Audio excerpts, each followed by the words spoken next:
आज के दोस्तों इस वीडियो पे हम बात करेंगे कि आप अपने यूएसडीटी को कैसे सेल कर सकते हो विथआउट पी2पी के, चाहे वो बाइनेंस की पी2पी हो, कुकॉइन की पी2पी हो। तो आज के टाइम पे आपको पता है कि कई सारे प्रॉब्लम आ रहे हैं और जो मेजर प्रॉब्लम है वो ये है कि कई सारे लोगों के अकाउंट फ्रीज हो रहे हैं।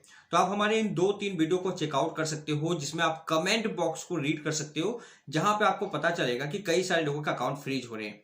तो आज उन तरीकों के ऊपर बात करेंगे कि आप कैसे विथआउट बाइनेंस पी2पी के भी आप अपने यूएसडीटी को सेल कर सकते हो। हालांकि बाइनेंस में पी2पी कैसे सेफली सेल करना है इसके ऊपर भी वीडियो बना रखा हूं, तो इस वीडियो को आप चेकआउट कर सकते हो। लेकिन अगर आपको बाइनेंस में पी2पी नहीं करनी है तो उसके लिए कुछ सॉल्यूशन मैं आपको बताने वाला हूं।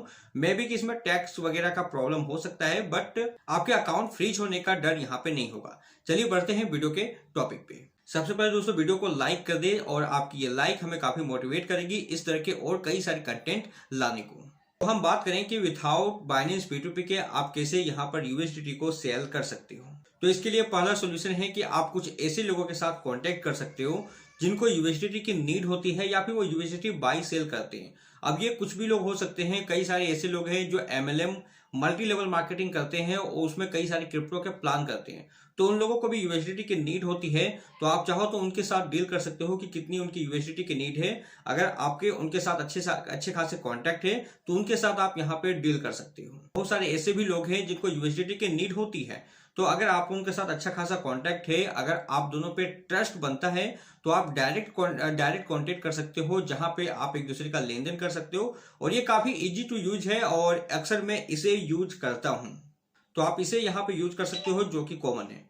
दूसरा, अगर हम यहाँ पे बात करें तो आपके पास जो भी बाइनेंस में अमाउंट है जिसे आप पी2पी के जरिए सेल नहीं करना चाहते, उसे आप इंडियन एक्सचेंज पर ट्रांसफर कर सकते हो, चाहे वो CoinDCX हो या WazirX हो। ये दो एक्सचेंज इंडिया के काफी बड़ी एक्सचेंज है, दोनों का आपको लिंक भी डिस्क्रिप्शन पे होगा।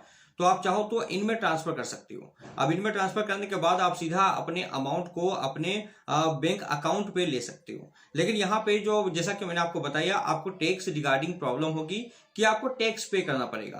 तो जो भी आपकी इनकम है, जो भी आप इनकम दिखाना चाहते हो कि मेरी इसमें इतनी इनकम हुई है, सपोज कि आपने $1000 आपने WazirX में ट्रांसफर किया है, तो जाहिर सी बात है कि $1000 आपका ये प्रॉफिट नहीं हो सकता है कि इसमें आपके 80% प्रिंसिपल हो, 20% आपने यहाँ पे प्रॉफिट बनाया।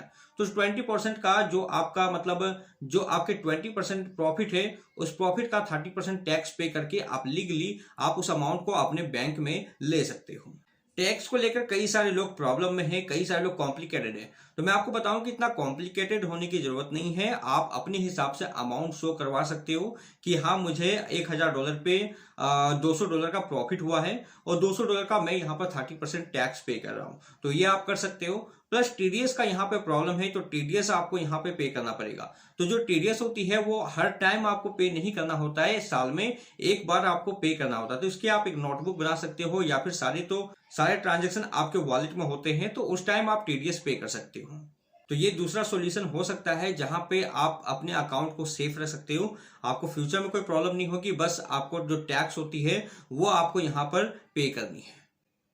तो इसके लिए आप अपने सीए, अपने जो भी आपके कंसल्टेंट है, उससे आप यहाँ पे डिस्कस कर सकते हो कि आपको किस तरह से टैक्स पे करना है। और ये साल में एक बार ही होती है, तो इतना आपको टेंशन लेने की जरूरत नहीं है, इतना हेडेक वाली कोई बात नहीं है। आप इजीली इसे कर सकते हो अगर आपके जो कंसल्टेंट है, अगर आपने सही लोगों के साथ कंसल्ट किया है, अगर आपने सही सीए के साथ यहाँ पे बात की है।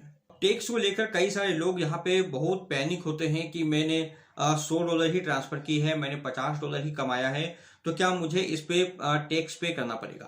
तो मैं आपको बता दूं कि कई सारे इंडिया में ऐसे लोग हैं जो करोड़ों रुपए का ट्रांजेक्शन कर चुके हैं, लेकिन अभी तक उसने एक भी टैक्स पे नहीं किया। उसके 2 साल हो गए, 3 साल हो गए।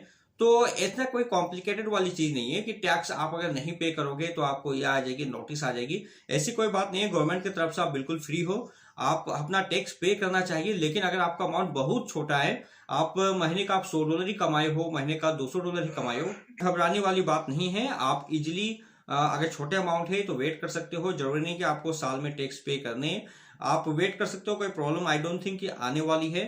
अगर बड़ा अमाउंट आपके साथ ट्रांजेक्शन हो रहा है तो आपको टैक्स पे करना पड़ेगा। तो दूसरा सॉल्यूशन यही है कि आप अपने इंडियन एक्सचेंज पे ट्रांसफर कर सकते हो अपने अमाउंट को, वहां से अपने अमाउंट को अपने बैंक में डायरेक्ट ले सकते हो। तो ये दो सॉल्यूशन हैं, और अगर आपको इसके अलावा भी कुछ ऐसे सॉल्यूशन पता है जो कि हमारी कम्युनिटी का हेल्प कर सकता है, तो प्लीज आप कमेंट करना ताकि मैं अपनी कम्युनिटी को यहाँ पे बता सकूं। तो आई होप दोस्तों वीडियो आपको अच्छा लगा होगा। मिलते हैं अपने नेक्स्ट वीडियो में एक नई इन्फॉर्मेशन के साथ, तब तक के लिए गुड बाय, जय हिंद।